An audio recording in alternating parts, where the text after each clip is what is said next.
Hello, everybody. Welcome into the Texas Postgame Show live here at the Voice of College Football, MarkRogersTV, as you see scrolling down below. Please hit that like button. Please subscribe down below. It really helps out the channel, what Mark's building here. Obviously, I have my co-host here, D4 Sports. How's it going, D4?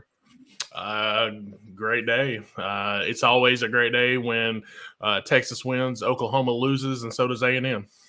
Yeah, 100%. It's been a good day as a Texas fan. A&M won't be ranked next week. Oklahoma won't be ranked. Obviously, that doesn't really matter going into Red River rivalry, though, because we have control of our destiny. And to be honest with you, I think it's a win or go home type game next week for both teams. I think it's an elimination game in the Big 12 race because I really don't see either team, if they lose that game, being able to win out. I think they're each going to stumble at least one more time. So I don't think whoever loses or either team can afford a loss, obviously. And I think the loser is going to go home and not going to compete in the Big 12 championship. The Big 12 is basically what we thought it was, D4. You have Texas, Oklahoma, Kansas State, Baylor, Oklahoma State, and then we said the rest of it. I think you throw Kansas into that mix now. I think Kansas has a real shot now to make that championship. Obviously, the two bottom teams we always thought were West Virginia, Iowa State. I think Texas Tech, even though they lost, they still probably has an outside shot, but they're like in between the two levels. I think they're right in between the West Virginia, Iowa State, and then the rest. So it's very interesting. Yeah. I just want to say before we get started into the whole breakdown of the game and everything, my prayers go out to CJ Donaldson, who was carted off the field during the game. Hope for a speedy recovery with whatever's going on with him. Yeah, 100%. That's a scary situation. Anytime you see someone get carted off like that. I mean, obviously the Thursday night game, for any of you people that watch Tua going down, that was scary as well. Anytime you see that, even as opposing fan base, it makes your stomach turn. Like, we don't want that to happen for obvious reasons, because we wouldn't want it to happen to any of our players, and we don't want it to happen to another human being. But let's get into this game. Texas wins 38-20. All around, this is Hudson Card's, I think, best game as a Texas Longhorn. He was really good. There was only two throws the whole night where I questioned them. The one into Xavier Worthy into double coverage, it got tipped, and actually Xavier Worthy came down with it for a touchdown. And then there was a couple, one later in the game where he probably should have thrown it away and tried to force it down the sideline again into Xavier Worthy into double coverage, but it wasn't that bad of a throw, to be honest with you. There was no chance for an interception there unless it was one-handed. But other than that, spectacular game from Hudson Card. Yeah, of course. Hudson going 21 of 27, 303 yards and 3 touchdowns, 0 picks. And, of course, Xavier Worthy had the 33-yard touchdown pass as well. Yeah, and that's funny because that was like our first completed deep ball of the season, basically, other than Quinn Ewers. And it was, of course, a wide receiver throwing it to a tight end. So that was pretty funny. Overall, there's really not much I can complain about. I kind of predicted what this game would be like because I said before the game started, my dad sitting next to me on the couch. He's like, "What do you think is going to happen?" I said, "If we play our A game, we'll beat them by 3+. We'll beat them by 3 touchdowns, pretty close to 3 touchdowns." And it was pretty. I think it was our A game, but I would consider it an A- game. It's not our A+ game. I still think there's left in the tank. Obviously, special teams. That onside kick at the end was dreadful. The recovery there, we got very lucky. That was not well covered at all. And there's still some holes on the offensive line, but overall, pretty good game. What do you think, D4? Solid game. I would have liked.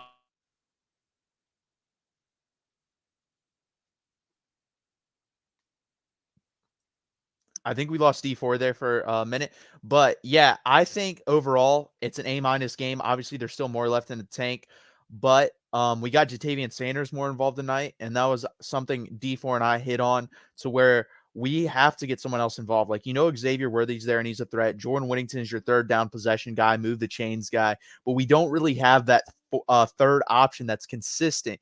And Jatavian Sanders was that tonight, so very good on him and a very good game overall for Texas.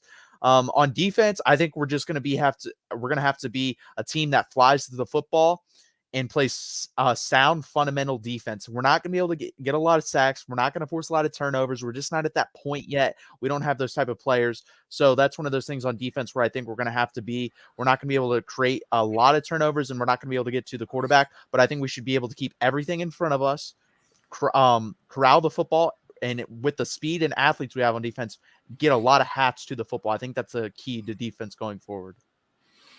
Yeah, I don't know what you heard from me before I cut off. You had just started, so you're good. Just one thing I want to see is to keep your foot on the gas pedal for 4 quarters. I think we come out a little bit conservative, a little bit, in the second half, after we got up 38, was it 38-14? Yeah, it was 35-7 at one point. I know that. And then, yeah, I think it was 38-14. Yeah, I mean, you have them on the ropes the entire game. They made us punt once, maybe. I know in the whole game, I think we only punted twice. I think. Yeah, we punted twice. Yeah, and just keep your foot on the gas pedal from start to finish. And this could have been a lot uglier than it was. But with that being said, I can't complain.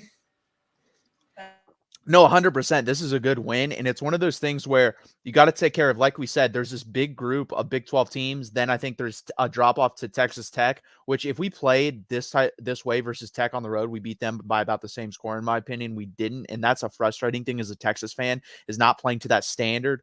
And then there's also a drop off, like I said, between those group of teams, Texas Tech, and then another drop off to the Iowa States and the West Virginia of the world in the Big 12. And the issue is, or when we play those two teams, when we play Iowa State, we need to do the same thing to them.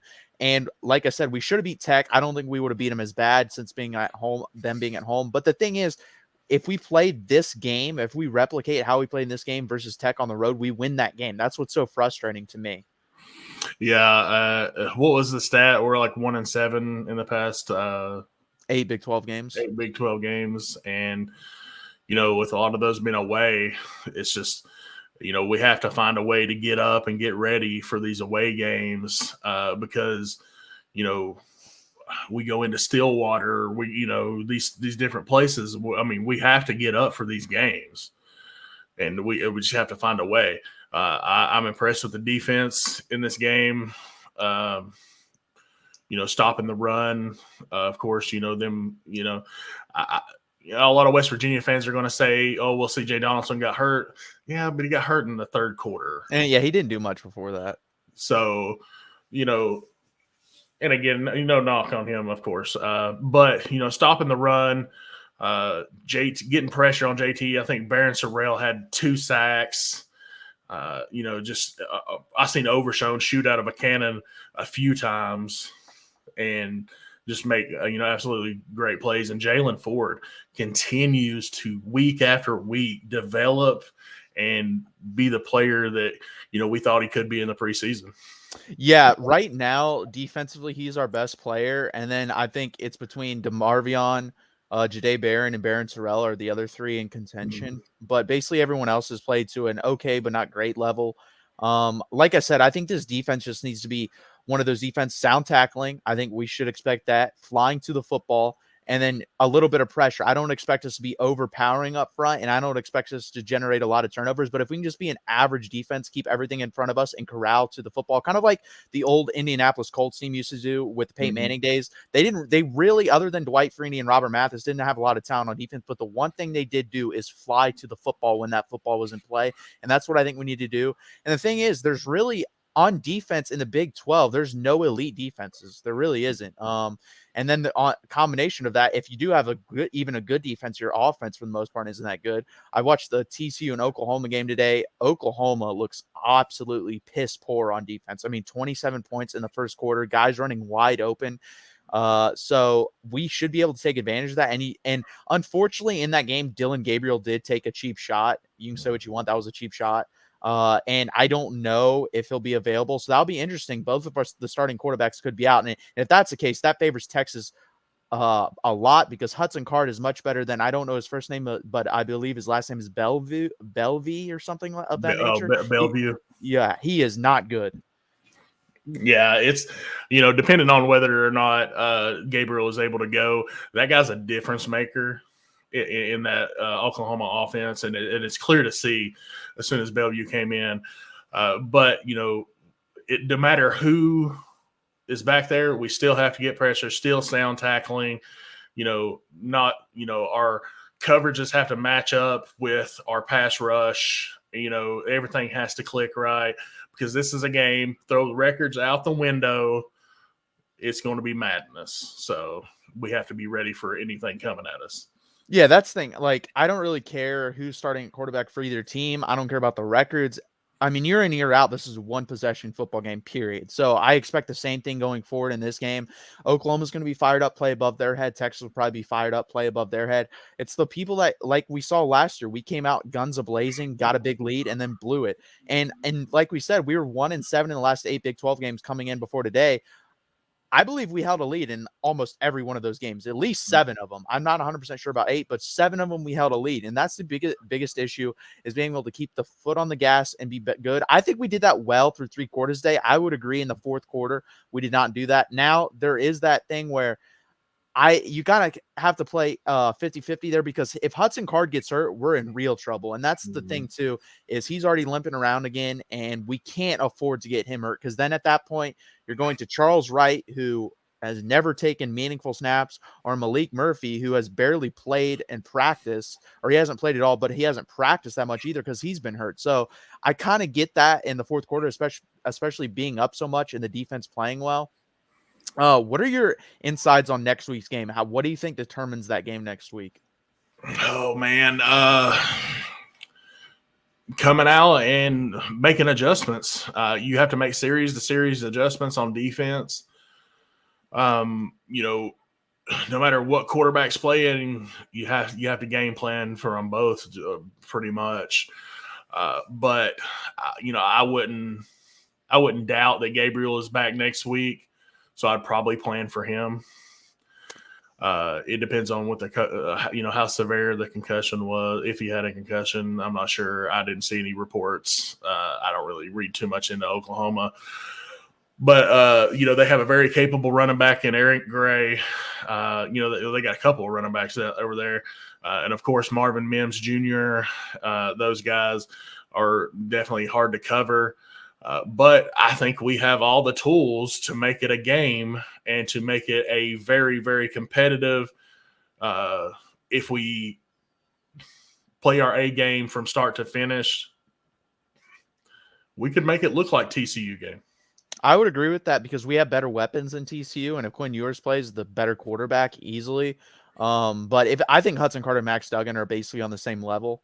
I don't think they're pretty similar, to be honest with you. Very athletic and very mobile, and also can throw a decent ball. Max Duggan also struggles with the deep ball unless he plays Texas. Hudson Card cannot hit a deep ball to save his life. He made that one today, but threw it into double coverage and got lucky with it.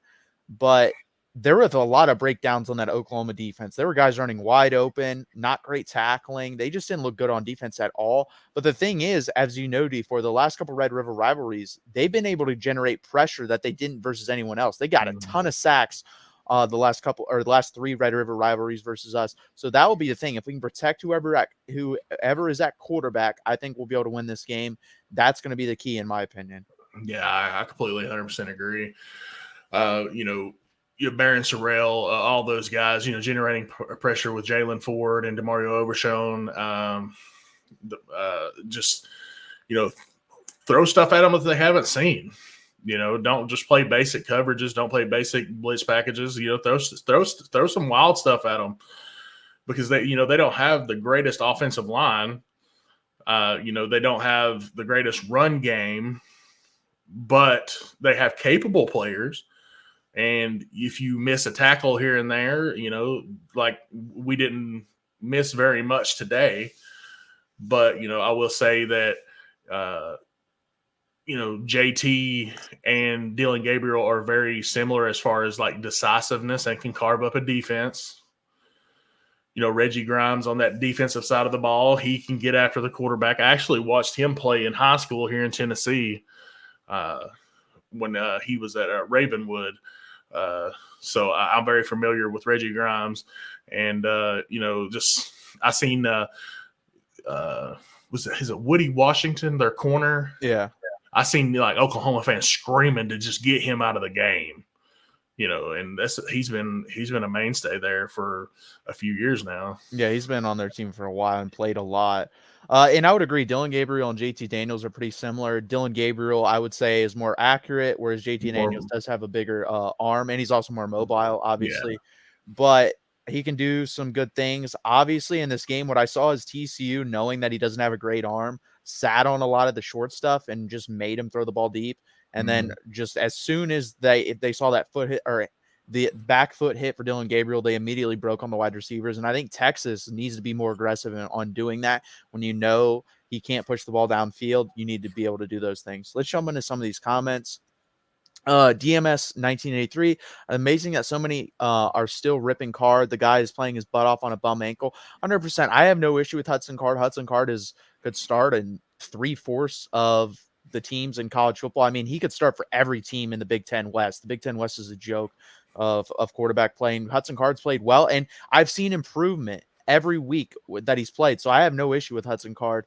My issue, especially last week, was the team playing around him.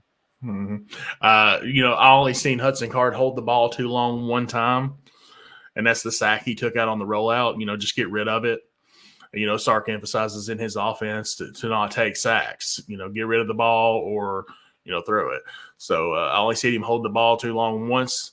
And that's something he was known for. That's something I was dreading when Ewers went down. I was like, man, this guy just holds the ball way too long. It takes forever to make a decision. I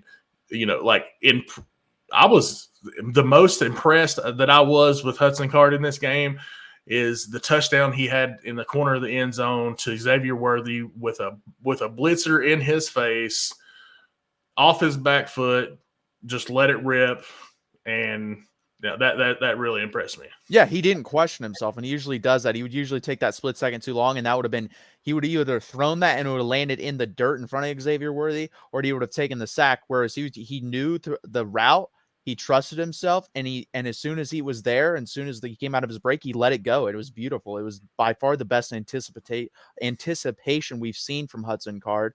Lexus Jones, Card played amazing, but I can't wait to see what the offense looks like. Quinn Ewers, really the only difference at this point that I think Ewers provides is he's able to hit the deep ball. Yeah, that's literally it. Other than I think Quinn Ewers probably puts some better numbers in this game because he hits Worthy on that one.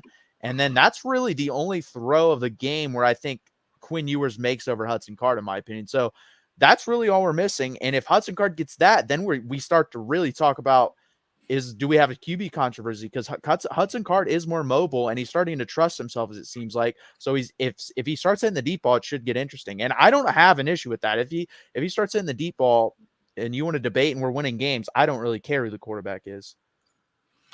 Yeah, I'm starting to wonder if there isn't one brewing already.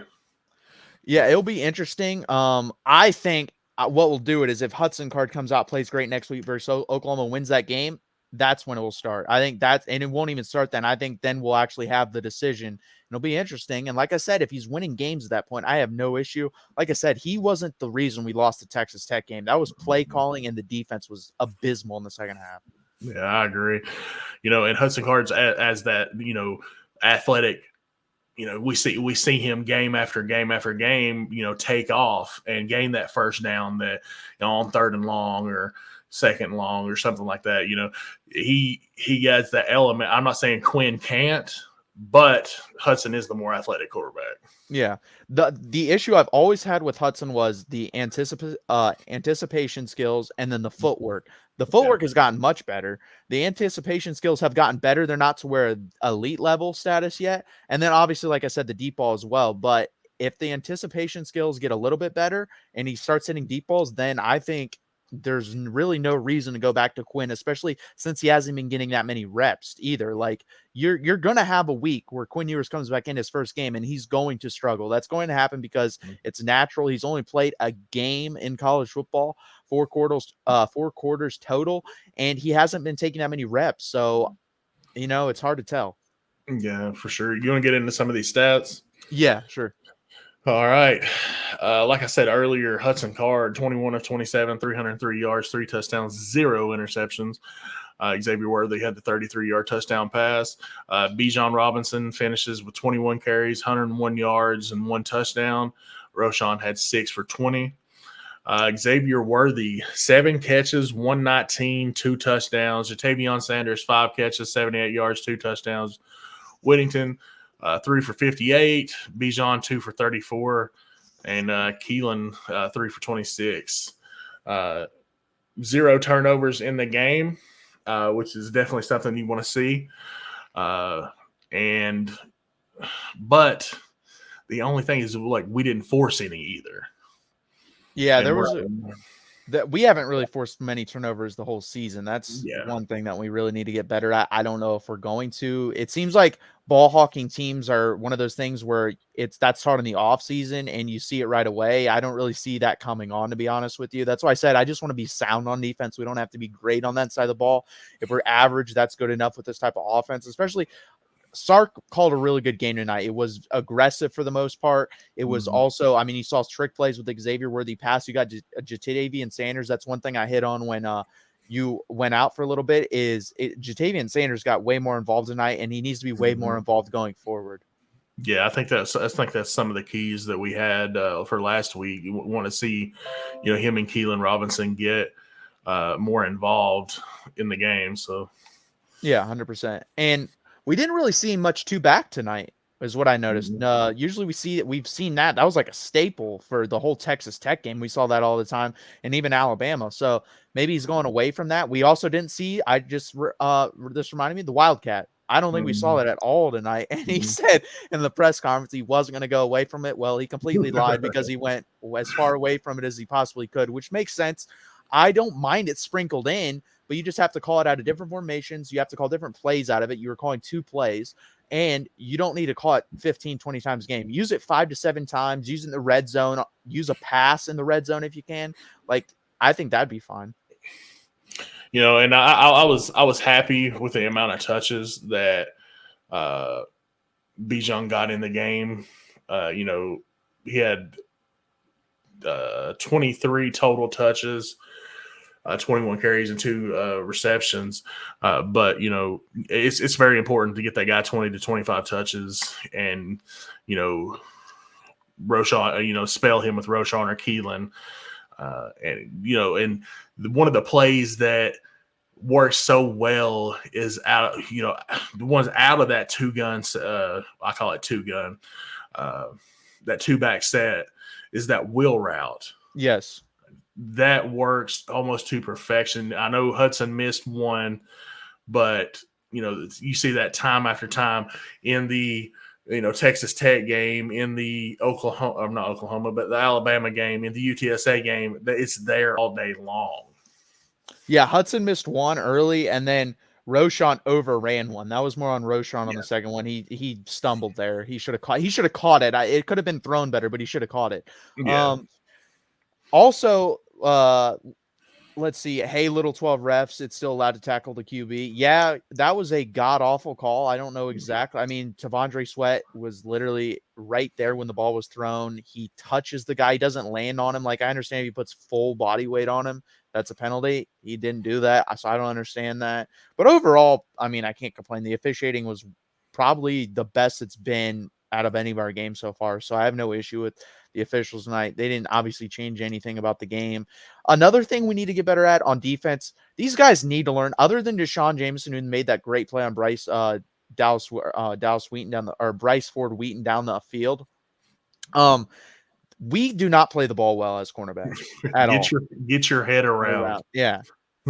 Like Jahdae Barron, you were in great position if you turn your head around a second earlier and just have you can have your arm on someone, just have your arm right here on his chest and play like this. They're not going to call the penalty.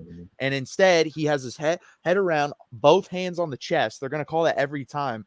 And we haven't been able to do that under any defensive coordinator since Mac Brown left. Like, you've had under Tom Herman, under Charlie Strong, now under Steve Sarkisian, none of these guys have been able to play the ball other than Holton Hill. So it's like, what are we doing here? Chris Boyd, who's in the NFL, couldn't play the ball while at Texas, can play the ball decently well in the NFL now. Brandon Jones couldn't play the ball very well at Texas, playing pretty well in the NFL right now. Holton Hill's the only one. I don't think he's in the NFL, and that's because of his own doing.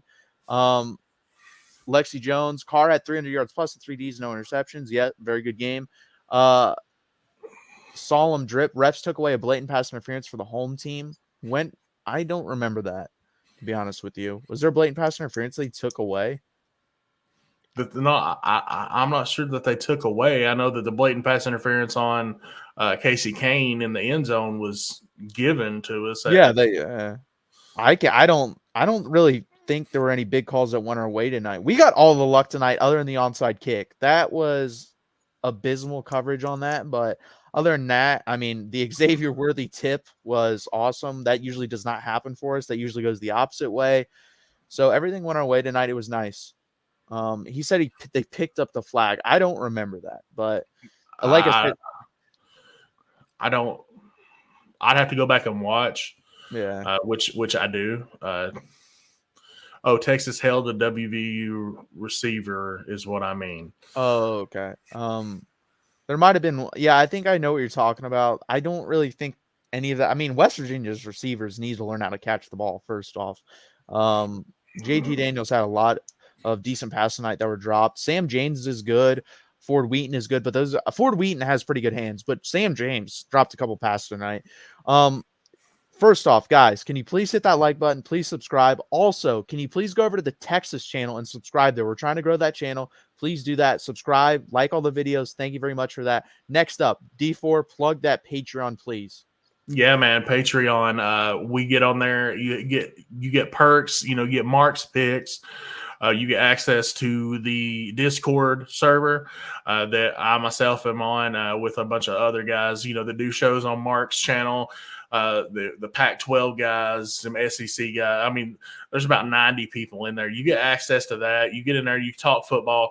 We get in a StreamYard, kind of like what we're like. Me and Matthew are doing right here, but it's not live. And we talk football nonstop.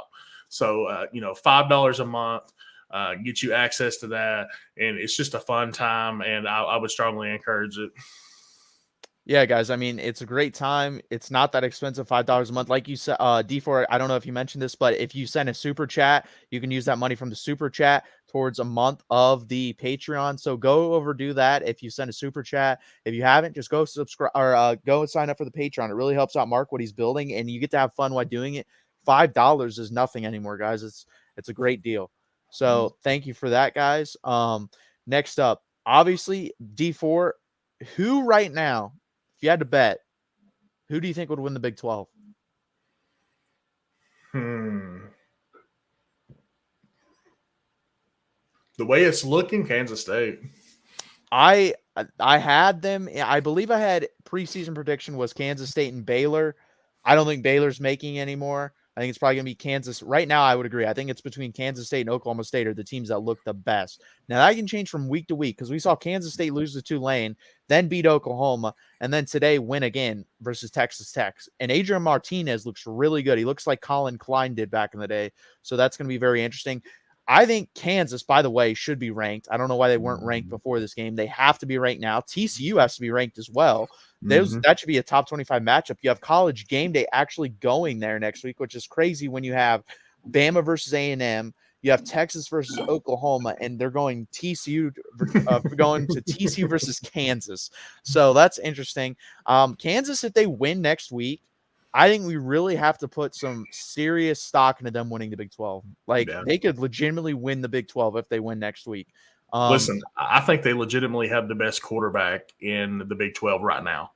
They might have the best quarterback in the country, other than Caleb Williams and CJ Stroud. CJ Stroud, Bryce Young may have something to say about that. Bryce Young, I'm not including because I don't know how long he's going to be out. But if you have, it's between Jalen Daniels, CJ Stroud, and then obviously Cameron Williams. But those are the three right now. If Bryce Young is out for the season, which is pretty crazy to think that Kansas has a top 3 quarterback in the country. But hey, I mean, what's up, Brock, in the comment section? Have they said how long that Bryce Young will be out? Or have they done X-rays? Have they done all that good stuff and everything? I've been watching games and I really haven't got to, look into Twitter feeds or anything like that. Sprained his arm. He's day to day. Okay. If you sprain your throwing arm, there's no way he plays next week. I don't see that happening. Well, they have A&M next week. And, Jalen Milroe, he's not Bryce Young, but he is probably one of the fastest dudes on the team. And, he can get it done against that, Oh yeah. abysmal A&M offense. Yeah, if you score 21 points, you'll beat A&M. So, like I said, it is a great day when A&M and it's 11:45 Eastern time and Oklahoma still sucks. they do. They're really bad on defense. Like really bad. But yeah, A&M is abysmal. How about this? We combine the Oklahoma defense with the A&M offense. They get a win. No. I'm just I'm not going to talk too much because we have them next week. If we beat them, we get that monkey off our back. I'll say all I want. But, it's going to be interesting watching West Virginia and Oklahoma play, just to say the least. See, this is what I enjoy somewhat, or this is what's funny about college football. At the beginning of the year, we all thought Ohio State and Alabama were on a different level. And then we watched the games. And we're like, no, this team's on this level too. No, this team's on this level too. But at the end of the day, I think it's still like if Bryce Young's healthy, I still think it's Ohio State and Alabama because Georgia, I don't know what the hell is going on the last couple of weeks. It has not been good. Georgia, I think, barely escaped today, 26-22 versus Georgia or versus Missouri. And Missouri is one of the 15 to 20 worst Division I teams in the country. They are not good at all. So that is very pathetic by Georgia put on that type of effort versus that type of team on the road. I don't know what's wrong with them. I'd have to go and watch the game. Obviously, on the SEC network, I wasn't able to watch it, especially since Texas was playing at the same time. But I think there's basically this gap between 1 and 2, Alabama at full strength with Bryce Young and Ohio State with CJ Stroud and then everyone else. And it's going to be interesting who the number 3 and 4 teams are because I'm not sure anymore that Georgia is going to make it through this season undefeated or even with one loss. That Tennessee game is looking really interesting. And even if somehow Anthony Richardson plays above his skis like he did versus Utah, I mean, Florida could surprise him too, but I don't think that'll happen. But yeah, that Tennessee game is going to be very interesting. That's a one thing I mean, there's many things I hate about the AP poll, but one of them is they overrate the hell out of SEC teams. Like, there's no way in hell Kentucky was the 7th best team in the country, and we saw that today. I don't think Tennessee. What were they 10? I don't think Tennessee is the 10th best team in the country. But at this point, I mean, I don't know who else to put there because there's so much parity. I would have to disagree. I agree on the Kentucky part, but Tennessee has the number 1 offense in the nation. So that's why I give them props, having the number 1 offense. You've seen, I know you didn't get to see it, but I had different screens going on. And, it looked like Missouri, was pushing Georgia around a little bit. When they went north-south, they were getting things done. But when they tried to get cute is when they ended up failing. But the thing is about Georgia, they've always had the speed. What made their team different from what made last year's team different is you had Jordan Davis and those big guys up the middle that were able to plug the middle and make everyone try to bounce outside. And you have guys like Nakobe Dean chasing you down. You're not going to be able to withstand that. Now they really don't have that great like their defense line's still really good, but it's not what it was last year. Like that's an all-time great defensive line last year. So now you're able to hit them in the mouth a little bit. And there's a lot of SEC teams in the SEC that can do that. I'd have to look at their schedule again. Obviously, they play Kentucky. That will be a good game. Like I said, Kentucky's not the 7th best team in the country, but they're a top 20 team, and they could play with them. And you got Will Levis, who has been very good at quarterback. So that will be an interesting game. I really like Ole Miss. I think Ole Miss is the underrated team in the SEC. They're playing really good defense now with all those transfers coming over, and they have a decent quarterback in Jackson Dart, and they have Lane Kiffin, who's one of the 3 best play callers in the country. So I really like Ole Miss. Thanks, Brock. He said you guys have a great team. If Bijan Robinson didn't fumble last week, y'all win. I agree. I think that all in all, we would have outlasted. And as far as your team, Brock, I know this is a Texas channel, but we faced Alabama. I don't like to blame injuries on losing or whatever, but if you guys had a Jameson this year to stretch the field, y'all would be a lot more dangerous. Yeah. I forget the one receiver, I believe number 80 or 83 for Alabama. He's very fast. They need to get him more involved. I forget his name.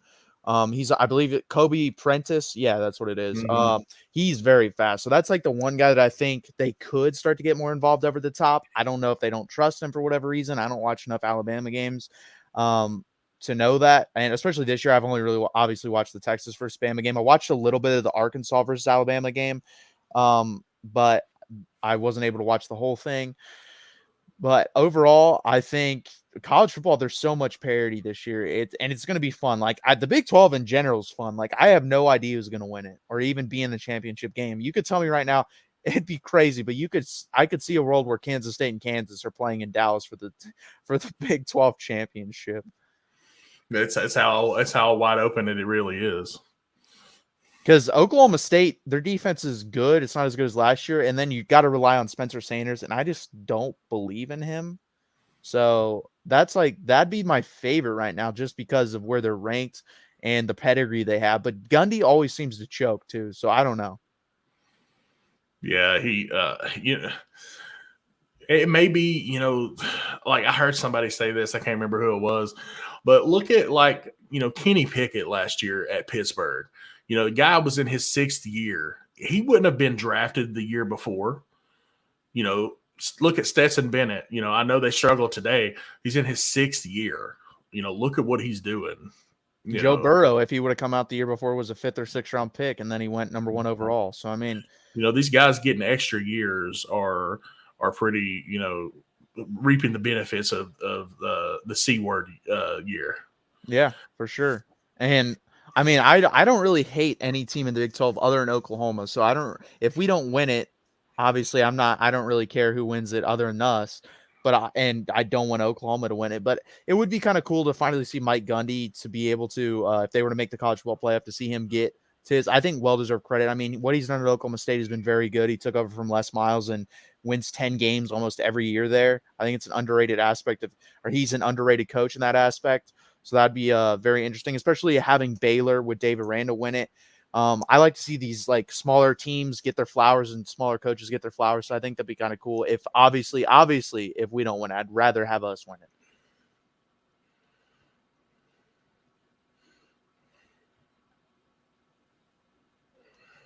Who does Alabama? Alabama plays Texas A&M, but who's the game after A&M? Game after A&M. Yeah. I haven't looked at their schedule good enough. Jalen Hill committed to Bama. He's going to be a beast in the 2023, guys. Something serious. They play Tennessee. That could be an interesting game too. Yeah, if Bryce Young isn't back for that game, Tennessee's I think they have a real opportunity to win that game. Even if he is back, I think they have a chance. But if he isn't back, I actually think Tennessee can win that game at home. Alabama's very predicated on Dallas Turner and Will Anderson and Moody and all those guys getting to the quarterback. Tennessee plays so fast and Hendon Hooker gets the ball out of his hand so fast that's a dangerous game for anybody. Yeah, he's not. Alabama secondary is not that good. They're good, but they're not what they're used to having back there. And you have what makes them so good is their front. Their front is very good. Their front seven's probably the best in the country. So if you can neutralize it a lot like Texas did, you can have shots down the field to your good wide receivers. Like you said, Tennessee has the best offense in the country, so they may be able to take advantage. And yeah, Brock, your defense is getting better. They always do. Nick Saban teams always get better throughout the year. They're like one of the few teams in the country where at the beginning of the season, they're not who they are at the end of the season. Most teams don't get that much better. Nick Saban's teams consistently get better week after week. So I'm not really surprised by that. And like I said, I think we're just I think it's going to be a fun path to get there, a very fun path, but I think we're going to inevitably end up with an Alabama-Ohio State championship game. I just see those two guys playing as long as Bryce Young is healthy. If he, for some reason, this is worse than is expected, then I could see them stumbling. But Georgia, I think, is starting to show its true stripes. You just can't believe in Stetson Bennett. Eventually, he's going to be who we all thought he was, and I think we're starting to see that now. What are you guys talking about? USC's the best thing since sliced bread. Didn't you know that? They are good. I don't know what the score is of that game right now. It was 7-7 versus Arizona State.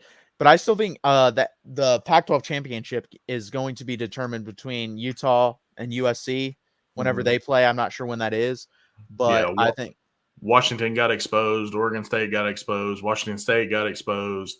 Oregon, of course, took the beat down to Georgia against Georgia. You know, I think it's USC's to lose. I And do like UCLA though. UCLA is dangerous, but they also is the same team that beat up on Washington last night is the same team that almost lost to South Alabama And played like crap the first week versus Bowling Green. Yeah, so here on the Texas channel, we don't just talk Texas all the time. We know everything that goes on across the nation. Yeah. DTR is good, is inconsistent. He's a lot like Spencer Sanders. Like there's all the talent in the world there, but for whatever reason, he can't put it together on a week-to-week basis. If he does that somehow, just strings a bunch of good games together, they got a shot because Chip Kelly's play calling and DTR at quarterback is a good combination. So that'll be interesting. But I think that's a 3-team race out there in the Pac-12. I think the SEC is basically Georgia, Alabama, Tennessee, Ole Miss. I'm trying to think who else I would throw in there. I don't think Kentucky can win the SEC, but those are the 4 teams in my opinion. And then the Big 12, I mean, basically it wouldn't shock me if any team other than Tech, West Virginia, or Iowa State won it. I think there's 7 teams that could win the Big 12. I appreciate that, Brock. We love having you guys here. Please hit that like button and subscribe if you're not already, and go over and subscribe to the Texas channel as well. Yes. Yeah, y'all play us next year in Tuscaloosa. That should be a good game with Bryce Young gone. If Jalen Milroe is that dude, we'll see. You know, he's. I'll be honest with you. Bryce is a Heisman winner, and he's a proven winner. But Jalen Milroe scares the daylights out of me. It's hard to game plan against that kind of athletic ability. When your quarterback is one of the fastest dudes on your team, that's saying something. Yeah, it's a lot like Lamar Jackson at Louisville, and he's built like a damn tank too. He's huge. He's gotten a lot bigger since I've seen pictures of him when he was committed to Texas, and then obviously Quinn Ewers commits there, and then he runs off. But yeah, he's good, and that'll be interesting. You'll have the guy that made him decommit versus that guy. So I think our offensive line at that point will be better. I think our defense line will be better. The linebacking core will probably be about the same because you're taking DeMarvion, but Jalen Ford will have another year under his belt. So I think it'll be a hell of a game. It'll be a fun game. Your wide receivers will probably be better just because they all have another year under their belt. And then maybe Jahmyr Gibbs is able to stay. I don't know. Probably not. I think he'll be an NFL player. Yeah, I think he's gone. And it'll be interesting. Here's a thing, D4, that I wanted to touch on. Jonathan Brooks. Is he ever going to get any touches? I don't know if he will this year. Yeah. I think he got a few in the ULM game. I think he actually scored a touchdown in the ULM game. But we haven't been playing games that feature our fourth running back because obviously it's going Bijan, Roshan, Keelan. So, Brooks and Blue are just, they're just out there. Yeah, and Jonathan Brooks, I think he's going to be our starter next year. So that's like the only thing that's keeping him around basically to me at this point, because he's not getting any touches this year. And he's, in my opinion, I've said this before and I'll say it again. I think when he gets his shot, because of the offensive line he's going to be running behind, I think he's going to put up better yard numbers than Bijan Robinson will at Texas, only because of the offensive line play will be better in his years than Bijan's was. I mean, Bijan right now is getting hit behind the line consistently and having to, with his great balance and athletic ability, be able to stay on his feet and make some plays, but he's not able to get giant holes to get touchdowns versus good teams. Easy E, no one said the Longhorns were back here tonight. No. Not even close. Brock says we got the number 1 JUCO, Malik Benson, Cole Adams, and Jalen Hale. That's a pretty good receiver haul. And I agree. I'm just glad we have one more year of Xavier Worthy. Yeah, me too. And yeah, another year with Xavier Worthy, Quinn Ewers, all those guys. It stinks. Maybe we can get him enough money and he'll stay. Bijan Robinson, because he does like Texas, but I don't know if we're able to get enough money, and he may just want to move on at that point. Yeah, he's the uprights in Lawrence are evil. Oh yeah, yeah, y'all missed a lot of kicks there tonight. I think they missed 3 or 4 field goals. Can I answer this one first? Yeah. This is what I think about Arch Manning. Even if he's not what he's billed to be, if he's not the top tier quarterback he's billed to be, he's bringing in highly talented pieces to go around him. And if he's not the guy, then another guy needs to step up and use those pieces that want to come in and play with Arch, as far as, a Niblet or Jonte Cook, Cedric Baxter Jr., Will Randall, all these guys that are coming in to play with Arch. Even if Arch is not what he's built up to be, guess what? They're on the roster. So that's the way I look at Arch. Even if he is a 3-star talent, it's worth everything putting into him to get what comes along with him.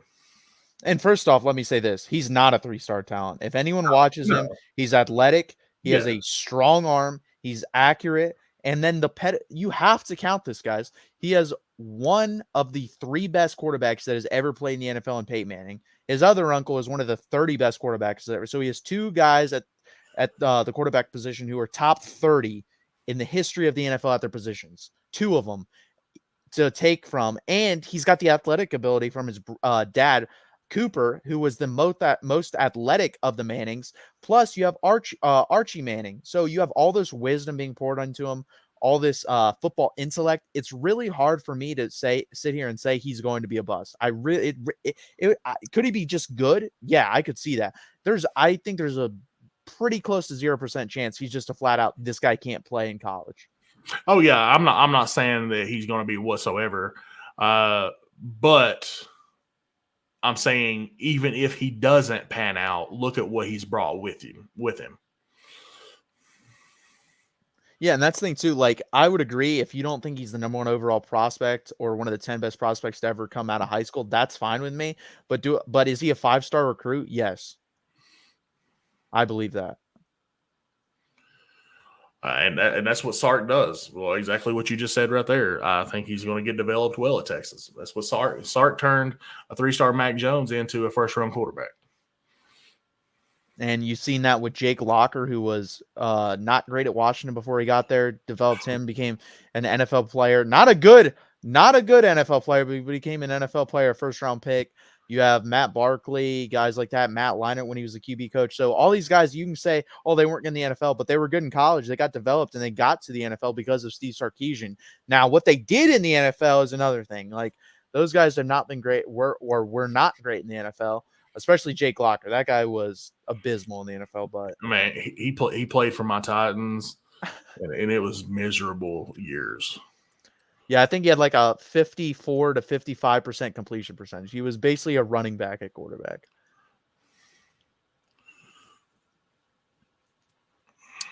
I do agree. Sark is a hell of a coach. I don't know. Offense coordinator, yes. I think he's also a good person. I don't know if he is a great coach yet. Well, that is to be determined. Hopefully, he's able to just, again, we see these dips, guys. Like, Alabama played great. Tech didn't. West Virginia played great. Can we just play at a certain level? If you just want to tell me that we could play our B level game the rest of the year, I would sign up for that, because right now we're going from A- to B+ type games to freaking Texas Tech where we play like a D game. So just be consistent at like a B level, and I think we'll win 9 to 10 games. It's very plausible to believe that. Sark recruited Bryce Young. Yeah, I believe he flipped him from USC. It'd be interesting now if Lincoln Riley was the head coach. Do you think that would happen? Because I don't. I think Bryce Young would probably stay at USC. I don't know. I think it's funny that TCU's offense coordinator, I did not know this, was Lincoln Riley's brother. That's very funny. Yeah. Yeah. Uh, Must run the in the bloodlines there too. yeah, it And might, man. I know listening to Oklahoma fans whine.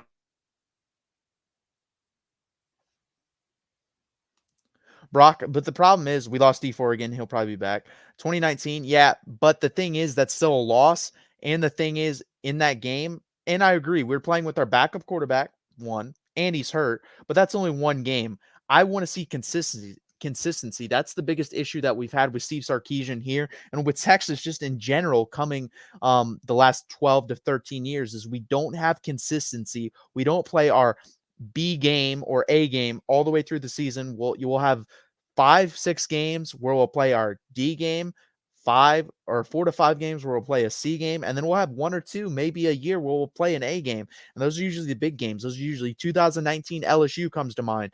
This year versus Alabama comes to mind. If we could play to that level consistently throughout the season, Texas has the talent to play with anyone. The problem is consistency, and that is the biggest thing. And we'll keep preaching here on this channel. You'll see other channels that talk about Texas preach that. You'll talk about how we don't develop as well, and that's the two biggest thing is development and consistency, and that's what we don't do. Yours look great, man. We played so bad. I was very disappointed in Alabama. I don't think you guys played that. I mean, you guys didn't play great. I would agree there, but I don't think you guys played terrible. I think Texas had a lot to do with that. I think, like I said, we also played up front. That's the best game we played so far for our offensive line. And if we do that consistently, again, there's that word. And Quinn Ewers has the talent to push that ball down the field and find the open receivers. And we have really good wide receivers to expose teams down the field. The issue is up front. Do we have the time to do it? And do we have the guy that's the trigger man that's willing to push the ball down the field, but not only that, make the completion? I think Quinn Ewers can do that. Hudson Card in his career has not been able to do that so far. He's been more willing lately, but he still hasn't been able to complete the balls down the field. The defense did look great today. They also looked good versus Alabama. They looked, like I said, very similar in those two games to where they're flying around, hitting the guy with the ball very hard. And there's a lot of them doing that when they come to the ball. They hit him with meaning, and there's a lot of them doing that at the same time. But the issue is we don't do that consistently. Again, keep saying it. We didn't do that versus Texas Tech. Texas Tech had a lot of short passes, and then they would break tackles. And because we didn't have 3 to 4 to 5 guys coming to the ball. Brock, yeah, Card is good. He can run. His biggest issue, like I said, has 3 biggest issues: pushing the ball downfield and completing it, his anticipation skills, and his footwork. His footwork has been fine. I think that's fixed. One, his anticipation has gotten better. It hasn't been great, but it's gotten better. I think that's going to be fixed at some point during the season if he continues to play. The deep ball, I don't know if he can continue, if he can get better at. He's been here long enough. I feel like that would have been figured out, but maybe not. Maybe it's more reps, more times, more games played. And if he can get that figured out, then I think we really have a QB a situation on our hands to who do you start, Quinn Ewers or Hudson Card? Because there's positives to both. Hudson, like you said, it can run a little bit more than Quinn, but Quinn has the better arm, can push the ball downfield. And I think that's needed in the Steve Sarkisian offense, but we'll see. And I think a lot of that is going to be put into Oklahoma next week. If he can go in to the Red River rivalry, play really well like he did this week, and we win that football game, I think there's a really good chance that Hudson Card is the starting quarterback going forward at the University of Texas. I think eventually, Brock, we will be a contender for the SEC. I think our recruiting will get better just because we joined the SEC. I think we'll get a little bit of a bump there. I think, especially in the trenches, is where we need it, especially defensive at this point. I think our offensive line is pretty set going forward with the young guys that we have, especially Kelvin Banks, again, has played great. He's probably our best offensive lineman at this point. Cole Hudson still needs a little work. Christian Jones isn't great. He's okay, but he'll be gone after this year, so it'll be very interesting. Guys, I've really enjoyed. Let me show enjoyed coming to you live here. Please hit that like button. Please subscribe down below. I'm going to put up that score really quick. Texas wins the game 38-20. Like I said, please hit that like button. Please subscribe. Go over to the Texas channel. Subscribe there. We're trying to grow that channel, so please hit that like button. Please subscribe down below. It really helps out. You guys have been great tonight. Brandon is back with us now. Sorry, No, you're good. My entire house just went like every light in the house went off. I don't know. I don't know if Nick Saban said this. He does like Steve Sarkisian, so I'm not going to take a lot of what he says about that game, um, with a lot of merit, to be honest with you. But I mean, I this year in the SEC, we're probably a 7-5 team. To be honest with you, I don't think we're maybe 8-4 because I don't think the SEC as far as its depth is as good as it usually is. Like I watched Auburn, LSU. Neither of those teams are very good today. Um, you have Vanderbilt, who's not that good. Missouri, who I didn't think was that good until today. And I still don't think they are. I think Georgia's had a really bad day, and I don't think Georgia's as good as we thought they were. But who knows?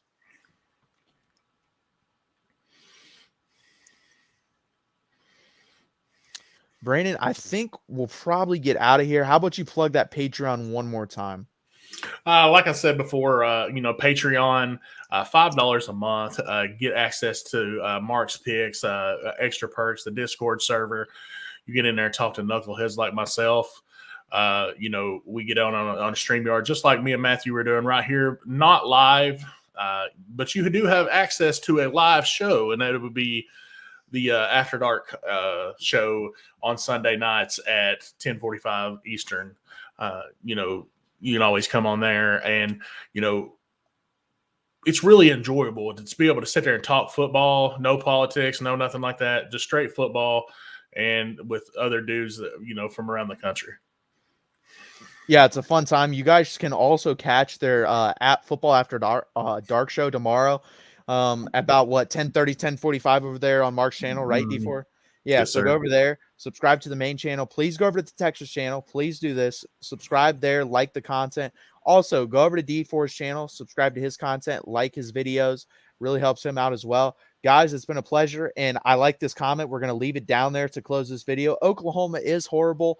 It's 12:12 a.m. October 2nd, and Oklahoma still sucks.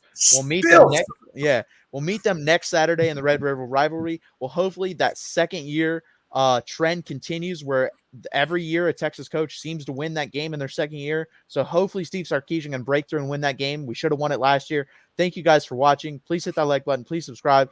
Throw those horns up, D4. We're going to leave you guys. Like I said, the final score 38-20. Texas beats West Virginia. We're 3-2 on the season. Thank you guys very much.